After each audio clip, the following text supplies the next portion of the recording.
What's good, racing world? This is Mr. Matt Racing. My name's Matt Dobbs, and this is a new edition of Time Trial Tuesday. Now, this past week, we were at Naval Base Coronado in San Diego.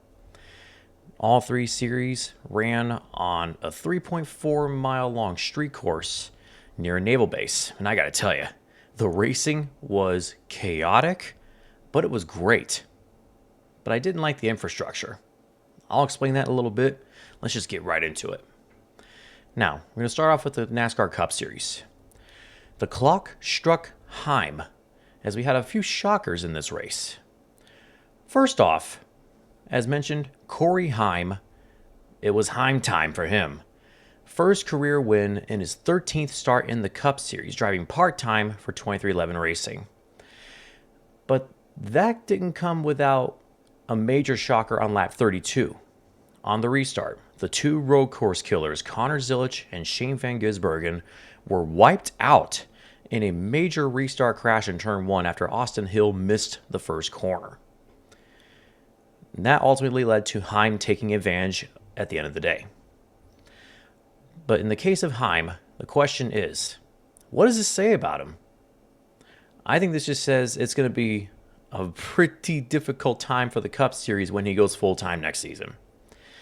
Heim has already shown how much of a talent he is. He set records in the Craftsman Truck Series last season when he won 12 races and won the championship. And it's not like he was a one-trick pony anywhere. He is great on all kinds of racetracks. And he just proved it at the top level this past weekend. Goes onto a street course that nobody had ever seen before. Goes out there, chases down his teammate Tyler Reif at the end, passes him, and ultimately wins by more than 10 seconds after a problem for Reddick late. 10 seconds he won by. 10.3 to be exact. That statistically actually is the biggest margin of victory for a first-time winner since 1988. Corey Heim definitely emphasized that he is going to be a threat moving forward. Now, when it comes to this race, earlier in the week, I had Casino Gamester telling me that Tyler Reif was going to win at San Diego. He was close. I will give him that. Absolutely very close. Just Corey Heim ultimately outpaced him at the end right there. And then the bad luck with the flat left front tire a lap later set him further back than where he should have been right there. And then I had Vegas Vicky saying that Denny Hamlin wouldn't even finish in the top 10 this week. I will say he came close. He came close a couple of times with the pit strategy. Ultimately, ended up 14th, but I would say that's considered a win, considering Hamlin's history with the next-gen car and road courses.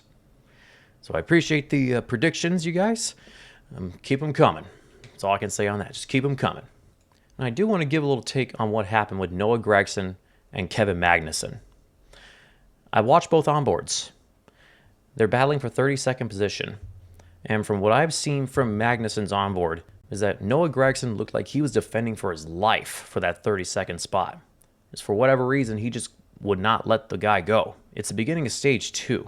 It's not like it was like stage 3 or well past the halfway point. We weren't even there yet. He was defending like mad at that point. And then finally, Magnussen makes the move only to get bumped and ran in the chicane by Gragson.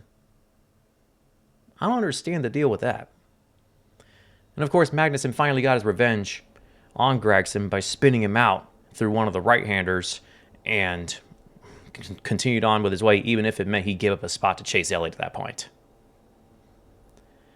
Either way, that battle led to an argument between the two after the race was over. It was not really much of an argument. It was basically just Gragson and Magnussen telling each other, to screw off. Although they didn't say screw. I feel like Gragson was in the wrong. It's like, what are you defending so hard for 32nd for? You got to practice give and take when it's that early in the race still. It's beginning of stage 2. But ultimately, he put himself in that position to get wrecked by Magnussen. Now, let's go to the NASCAR O'Reilly Auto Parts Series. A last lap pass by Austin Hill on Taylor Gray puts the 21 car in victory lane for the first time since Daytona, second time this season overall, and the first win for Richard Childress Racing since the untimely passing of Kyle Busch. Does this put Austin Hill's season back on track? It's possible. I mean, Hill and his team have kind of run mediocre at best the last handful of weeks or handful of months. But Hill has always been good on the road courses. He just hasn't had the success to show for it. But this week he went out and took advantage of there being no other Cup drivers whatsoever in this field. And as far as getting the season back on track goes, momentum is key in NASCAR. No matter what series it is or what time of the year it is. This should bring some consistency back to that 21 team that they have been lacking for a good bit of this season. But this should get them faster. They've got to start peaking at the right time as it's getting closer to race time. Hill's moved back into the top 5 in the point standings. And who's to say he may not be a sleeper in the championship? We'll just have to wait and see when the reseeding happens. But on a side note, the burnout he did right around the number 8 that was painted on the racetrack, that was absolutely a touching tribute right there. And now let's go to the NASCAR Craftsman Truck Series.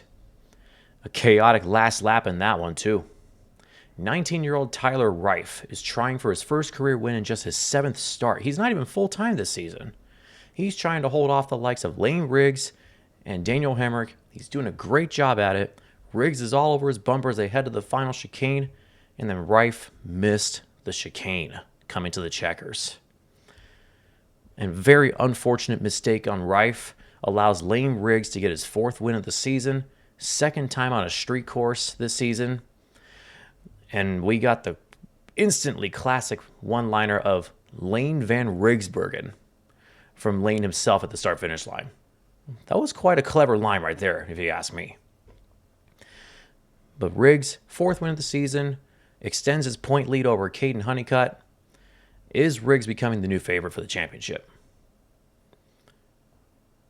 It's hard not to say that, but I'm not going to go as far as to say that there's favorites right now, just because the Truck Series is loaded with talent right now. One week, somebody's up there dominating. The next week, somebody else is challenging him. Like, it's whole cliche. It's all cliche right there. But Riggs is definitely solidifying himself as a major contender. Front Row Motorsports is running great in the Truck Series right now, and they're showing, with Riggs being the point leader by a significant margin, almost a full race above Caden Honeycutt. But you can't ever count out Honeycutt or Tricon Garage in general. Will it become a 2-truck race? Possibly. But the competition is still too close to determine that. Now, from an overall perspective on the racing this past weekend, chaotic, great racing. The strategy was great. You had to play the game of conserving tires, when to pit, when not to pit. It was fantastic. Would we go back there again if it was up to me? Yes, but the infrastructure needs major overhaul and just a better look. There was no reason whatsoever why we should be red flagging every time somebody hits a wall or even touches a wall. Like, you want to talk about weak. I understand absorbing impacts. I get it. I really do. But when you have to stop the race every time somebody touches the wall or hits at a certain level of impact, that's not good infrastructure. The truck race saw on 2 different occasions having to stop the race because off of turn 16, somebody hits the wall and it crumbles it. Like, come on. And then both in the O'Reilly Auto Parts Series race and in the Cup Series race, we had a major crash in turn 1 on a restart that forced a red flag because they had to go put the wall back together over there. Like, we need better infrastructure at some of these new tracks. There's no reason why the races should have dragged as long as they did, even for a 3.4-mile street course, just because the walls were absorbing the impact a little too well to the point of crumbling or being out of place. Like, we got to do a better job with infrastructure. Other than that, we could definitely go back to San Diego next season, no problem. Just gotta make the structure better.